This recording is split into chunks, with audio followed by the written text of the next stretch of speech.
नमस्कार दोस्तों, आप सभी का जैन रोजगार क्लासेस में स्वागत है।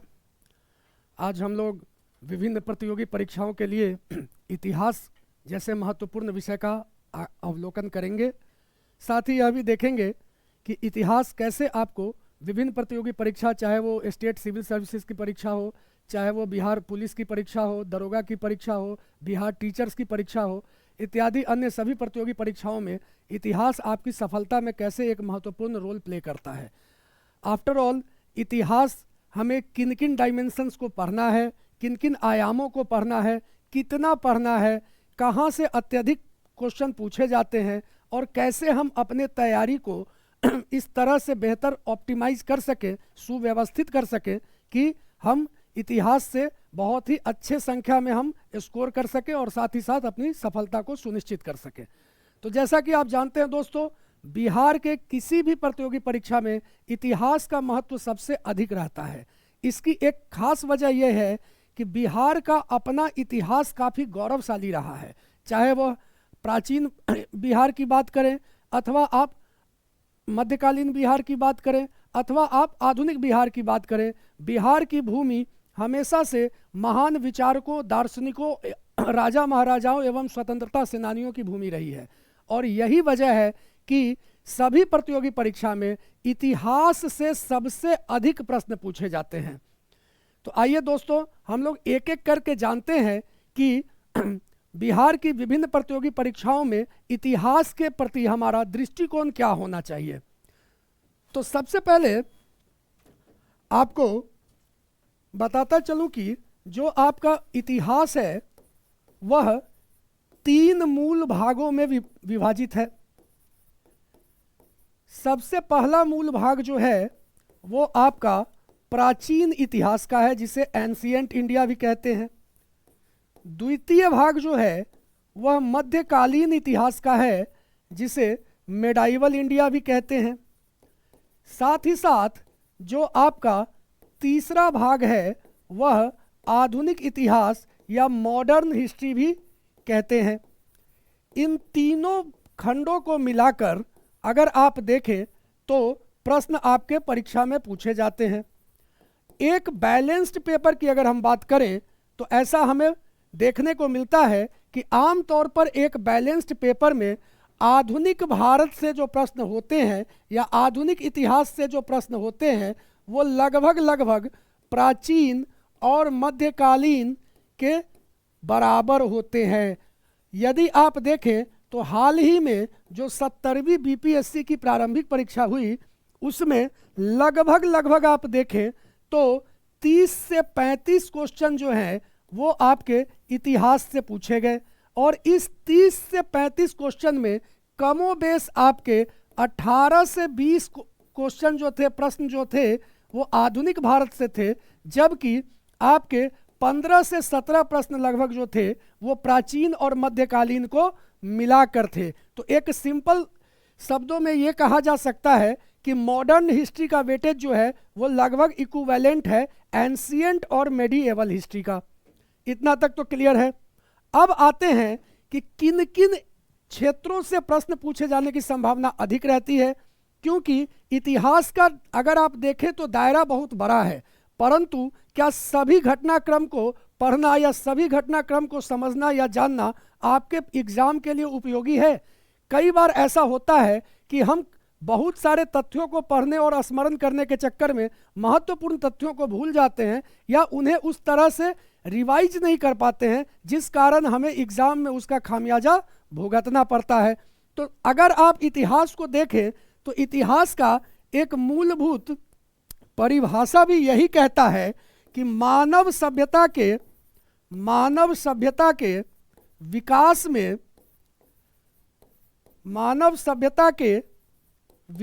में घटित महत्वपूर्ण घटनाओं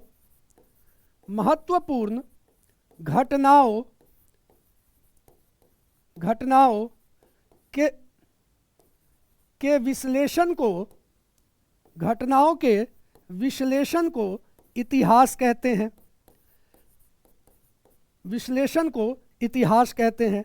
अब यहाँ पर आप देखें तो इस परिभाषा में आपके लिए काफी कुछ रहस्य है इसमें। जैसे कि मानव सभ्यता से जुड़ी हुई इतिहास की हम बात कर रहे हैं। इतिहास का दायरा बहुत बड़ा है। आपके सौर मंडल, आपके ग्रह नक्षत्र तारे, पृथ्वी की उत्पत्ति, अलग अलग जीव जंतु वन्य प्राणियों की उत्पत्ति, कई सारी घटनाएं आपके इतिहास में हुई है। परंतु यहाँ सिर्फ मानव सभ्यता के इतिहास की बात है। दूसरा, इसमें मानव सभ्यता के विकास में जो महत्वपूर्ण घटनाएं हुई हैं, महत्वपूर्ण से हमारा तात्पर्य यह है कि बहुत सारी घटनाएं हैं जो कि आपके लिए उतने ज़्यादा मानव सभ्यता के विकास में उनका अस्तित्व नहीं है। फॉर एग्जाम्पल, यदि आप देखें तो मौर्य साम्राज्य से जितने अधिक प्रश्न पूछे जाते हैं उतने पुष्यमित्र शुंग या कान्वा डायनास्टी से नहीं पूछे जाते हैं। उसी तरह से मध्यकालीन भारत में चेरो डायनास्टी से उतने ज़्यादा प्रश्न नहीं पूछे जाते, परंतु दिल्ली सल्तनत और मुगल साम्राज्य से काफ़ी प्रश्न पूछे जाते हैं। तो यहाँ पर हमें ध्यान में रखना होगा कि सभी घटनाक्रम या तथ्यों को पढ़ना जरूरी नहीं है, जो महत्वपूर्ण है वही आपके लिए परीक्षोपयोगी है। और तीसरा कि इनके विश्लेषण को, अब ये विश्लेषण क्या होंगे, ऐसे महत्वपूर्ण घटनाक्रम जो कि राजनीतिक भी हो सकते हैं, सामाजिक भी हो सकते हैं, आर्थिक हो सकते हैं, धार्मिक हो सकते हैं, कला और संस्कृति के तरफ से महत्वपूर्ण हो सकते हैं। इन सारे घटनाक्रमों के विश्लेषण को हम लोग इतिहास के अंदर में पढ़ते हैं। तो ये हमने एक बेसिक डिफिनीशन या कह सकते हैं कि मूलभूत परिभाषा इतिहास की जानी, और इसी के आधार पर हमें अपनी तैयारी जो है वो आगे की रणनीति और दिशा देनी है। तो आइए एक एक करके जान लें कि किस क्षेत्र में आपका मूलभूत जो है वो आपके सिलेबस क्या है, आपके पाठ्यक्रम क्या है, और वो कैसे आपको जो है परीक्षा में उसका सबसे अधिक प्रश्न पूछे जाते हैं। तो आइए दोस्तों देखते हैं प्राचीन भारत की अगर हम बात करें तो प्राचीन भारत भी कई सारे कालखंडों में बटा है। एक आपका है प्रागैतिहासिक काल, और दूसरा आपका है ऐतिहासिक काल। इन दोनों में मूलभूत अंतर जो है वो लिखने की कला या लिपि का है। जब मनुष्य आपका आदि मानव के जीवन में रहता था तो वह लिखना पढ़ना नहीं जानता था, और ऐसे कालखंड के लिए हमें उस समय के अवखनन या उत्खनन से जो अवशेष प्राप्त हुए हैं, चाहे वो पत्थरों के औजार हो, हड्डियों के औजार हो या अन्य कोई सामग्री हो, उससे ही उनके हम जीवन शैली का आकलन करते हैं। तो प्रागैतिहासिक काल जो है इसका दायरा बहुत बड़ा है, परंतु परीक्षा के लिए इसकी उपयोगिता थोड़ी कम है, क्योंकि ज़्यादातर इसमें जो घटनाक्रम है वो मानव सभ्यता के विकास के लिए बहुत ज़्यादा महत्वपूर्ण नहीं है। प्रागैतिहासिक काल को अगर आप देखें तो मुख्यतः यह 3-4 कालखंडों में माना जाता है, जैसे पूरा पाषाण काल, मध्य पाषाण काल, नवपाषाण काल और आपका कांस्य ताम्र पाषाण काल, जिसे कैल्कोलिथिक एज भी कहते हैं। परंतु इन सब को अगर आप देखें तो ये मुख्यतः एक संस्कृति के रूप में होती है, कोई सभ्यता का उदय या विकास नहीं होता। वहीं ऐतिहासिक काल की आप बात करें तो यहाँ पर सिंधु घाटी सभ्यता से शुरुआत होती है, और इसके साथ साथ यह सिलसिला आगे की ओर बढ़ता ही जाता है, जिसमें सिंधु घाटी सभ्यता, उसके उपरांत वैदिक सभ्यता जिसमें ऋग्वेदिक और उत्तर वैदिक काल, इसके उपरांत महाजनपद के कालखंड, इसके साथ साथ अगर आप देखें तो धार्मिक और सामाजिक आंदोलन, जिसमें खास करके बौद्ध और जैन धर्म का प्रचार प्रसार, बौद्ध एवं जैन धर्म का प्रचार प्रसार। इसके अतिरिक्त आप देखें तो मौर्य वंश के बाद यदि आप देखें तो भारत और यूनान का मिश्रण, भारत और रोम के बीच साम्राज्य, उत्तर पश्चिम भारत से कई अलग अलग जैसे साका, कुशाना इत्यादि। तो भारत एवं मध्य एशिया का कालखंड। और इसी समय में आप देखें तो डेक्कन में अगर आप देखें तो दक्षिण भारत में आपका सातवाहन साम्राज्य जो है वो देखने को मिलता है। कुल मिला के आप यूं समझ सकते हैं कि मौर्योत्तर काल में आपका कोई एक केंद्रीकृत शक्ति नहीं थी, परंतु कई सारी शक्तियां अलग अलग जगह से आपका क्या कर रही थी, साम्राज्य कर रही थी। उदाहरण के स्वरूप यदि आप देखें तो उत्तर भारत के अधिकतर भूभाग पर आपका जहां एक तरफ मध्य एशिया के कुछ क्षेत्रों को जोड़ने के बावजूद आप देखें तो एक तरफ कुषाण डायनास्टी का या कुषाण राजवंश का रूल मिलता है, वहीं पश्चिम भारत में आपका शाक वंश का रूल मिलता है, और वहीं डेक्कन के क्षेत्र में आपको सातवाहना डायनास्टी या सातवाहन डायनास्टी का समय आपको देखने को मिलता है। तो यह एक कह सकते हैं कि एक विखंडित कालखंड है, परंतु यह कालखंड जो है वह आपके व्यापार और समृद्धि के लिए काफी महत्वपूर्ण है। इतना ही नहीं, कला और संस्कृति के क्षेत्र में यह कालखंड अति महत्वपूर्ण माना जाता है, क्योंकि इसी कालखंड में आपका Gandhara school of art, Mathura school of art, बाद में अमरावती स्कूल ऑफ आर्ट और अन्य भी कई सारे आपके जो है कला और संस्कृति अलग अलग क्षेत्रों में आपके डेवलप हुए। उसी तरह से सातवाहन के बाद यदि आप देखें तो गुप्त काल जो है वो काफ़ी महत्वपूर्ण माने जाते हैं। अच्छा, ये सारे कालखंड के राजनीतिक, सामाजिक, आर्थिक, इन सब या कला संस्कृति के आधार पर तो चर्चा होती ही है, साथ में यदि आप देखें तो ये सभी जो डायनास्टी है या राजवंश है, इन सब के कुछ प्रमुख अभिलेख भी हैं। उन अभिलेखों के बारे में भी प्रश्न पत्र काफ़ी पूछे जाते हैं। जैसे अशोक के जितने भी अभिलेख हैं, खास करके उसमें मास्की, गुर्जरा, आपका कंगना हल्ली, फिर आपका ये प्रयाग प्रशस्ति जो लिखा गया समुद्रगुप्त के आपके कोर्ट पोएट हरिसेन के द्वारा, तो कई सारे आपके जो है इसमें स्रोत है जिससे कि प्रश्न पत्र पूछे जाते हैं। और गुप्त साम्राज्य के बाद उत्तर भारत में एक तरह से अंतिम शासक कह सकते हैं, जो एक शक्तिशाली शासक था, वो आपका हर्षवर्धन था। इतना ही नहीं, इन सब राजवंशों के समय कई सारे विदेशी यात्री भी आए, जैसे मेगास्थेनीज जिसने इंडिका लिखी, अलेक्जेंडर या सिकंदर के साथ उसके अपने जो है इतिहासकार आए। साथ ही साथ आप देखें तो चाइनीज यात्री जो थे, चीन के यात्री वेनसांग, फाहियान, इन लोगों ने भी काफ़ी कुछ भारत के बारे में लिखा है, उस समय के सामाजिक राजनीतिक परिस्थितियों के बारे में लिखा है। तो इन सारी चीज़ों को एक जगह संकलित करके क्रमवार सिलसिले में जब हम देखते हैं तो हम परीक्षा के लिए काफ़ी बेहतर तैयारी कर पाते हैं।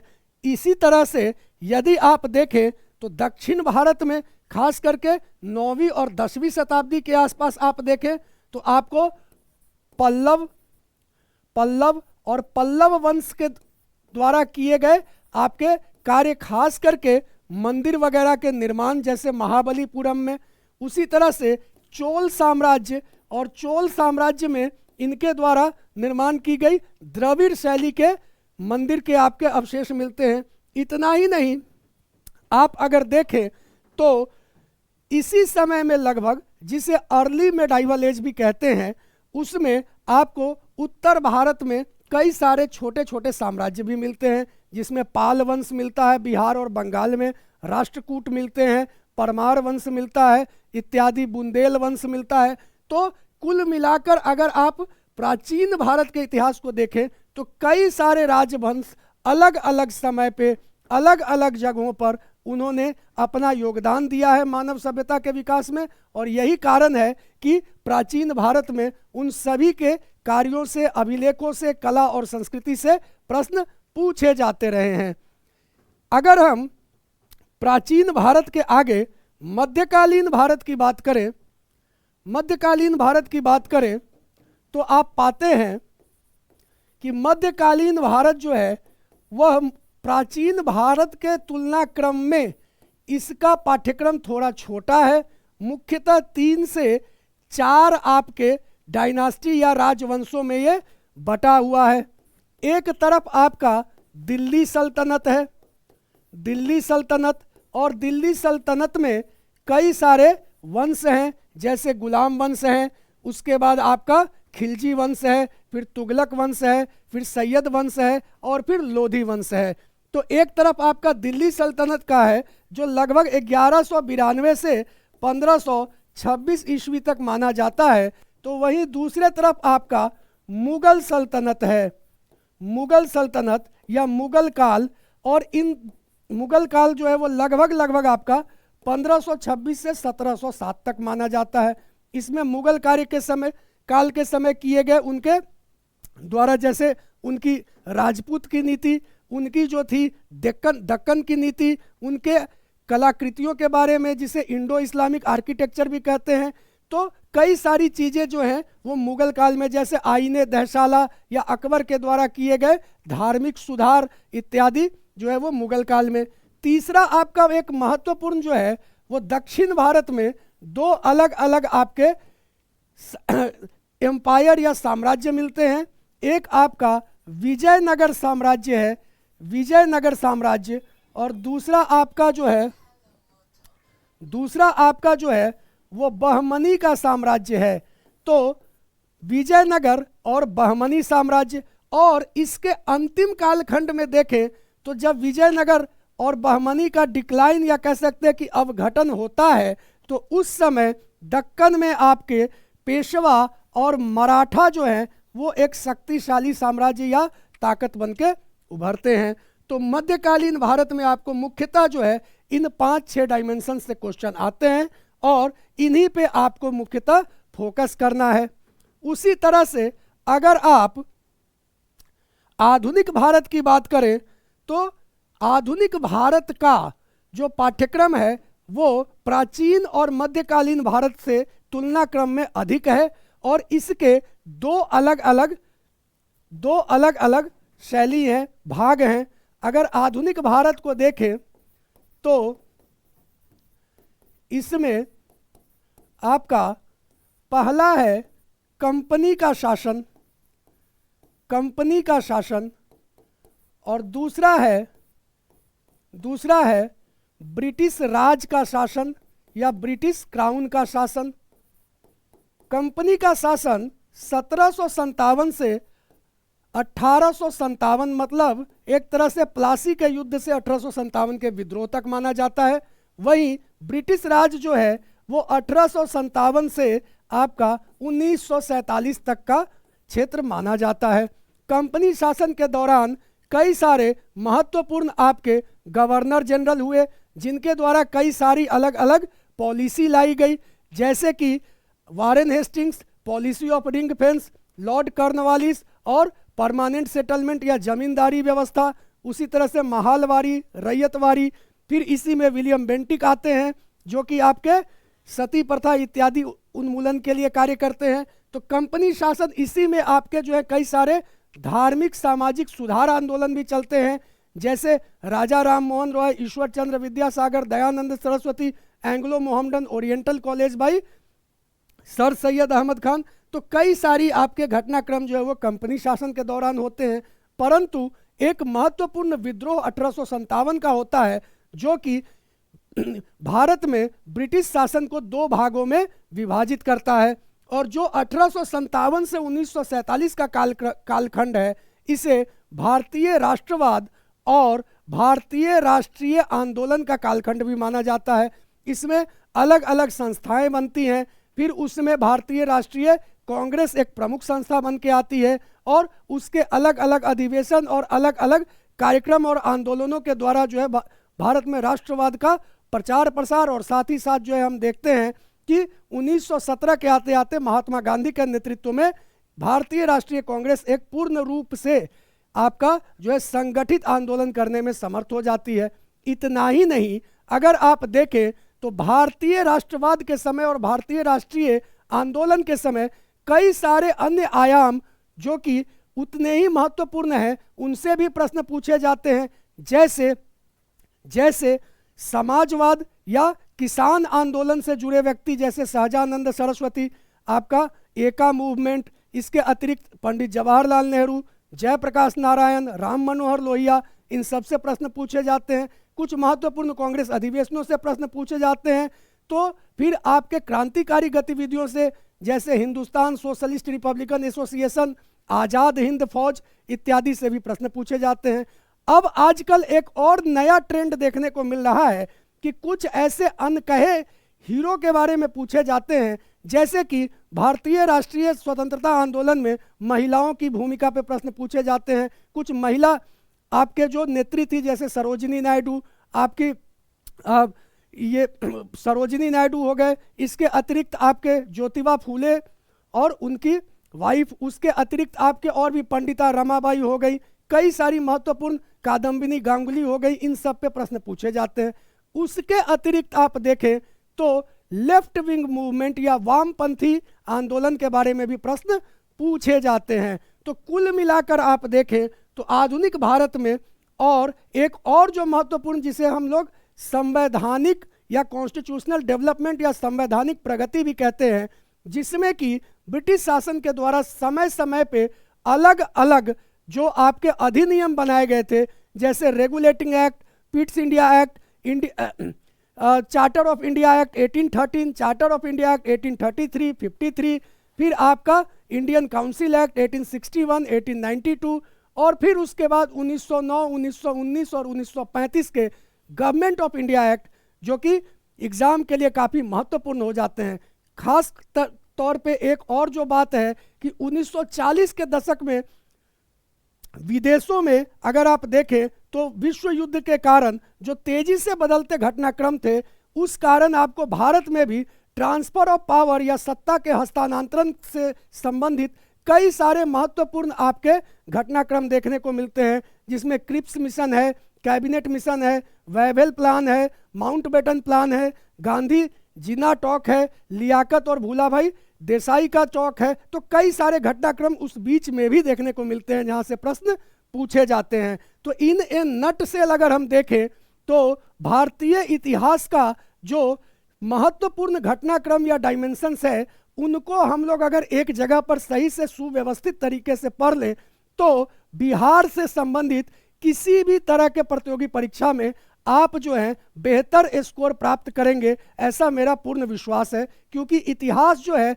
वह सिर्फ आपके मेमोरी पावर या रटने की क्षमता पे निर्भर नहीं करता, यह एक काफ़ी बेहतर, आपका कह सकते हैं कि उभरता हुआ या एक कालखंड में समझते हुए अगर आप आगे बढ़ते हैं तो बहुत ही कम समय में सबसे अधिक स्कोर आपको इतिहास सब्जेक्ट दिला सकता है। याद रखिए, किसी भी बिहार के किसी भी प्रतियोगी परीक्षा में इतिहास के बिना सफलता की कल्पना जो है वो एक कपोल कल्पना है, क्योंकि बिहार का इतिहास सबसे गौरवशाली रहा है और इसलिए किसी भी प्रतियोगी परीक्षा में इतिहास का जो है सबसे अधिक आप कहें तो वजन या वेटेज होता है। तो ठीक है दोस्तों, इन्हीं सब बातों के साथ मिलते हैं आपसे अगले लेक्चर के सीरीज में। तब तक अपना ख्याल रखें। All the best. Thank you.